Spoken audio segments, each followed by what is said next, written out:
Patuloy na binabalot ng takot ang Pilipinas dahil sa banta ng coronavirus disease o COVID-19.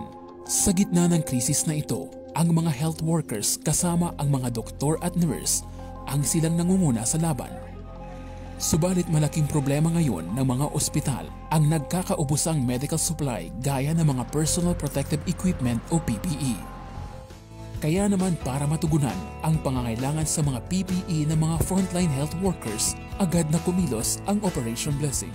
Sa sama-samang pagsisikap at pagmamahal ng mga partner at volunteers ng Operation Blessing, ating napaabot ang mga personal protective equipment sa 11 mga ospital.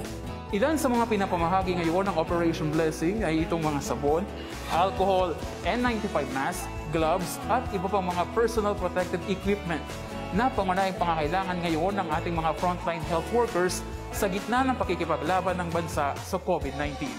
This will be a very big help sa aming ospital para matugunan namin ang aming tawag.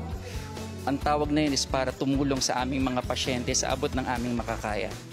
Nakapag-abot din po tayo ng tulong ng mga prevention kits na naglalaman ng mga alcohol, washable face mask at mga bitamina para sa mga pasyente at pamilya nito na nasa ospital.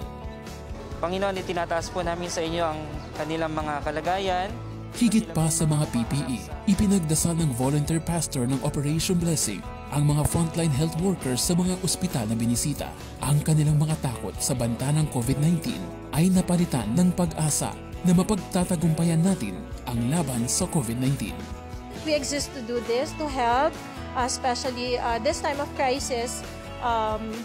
We wanted to help the medical frontliners to be protected so that they will be able to help the community as well, and then to contain the spread of the virus as well.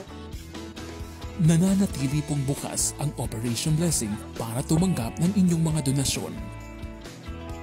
Sa gitna ng krisis na ito, sama-sama po nating ipaabot ang malawak na pag-ibig ng Diyos sa ating mga kababayan.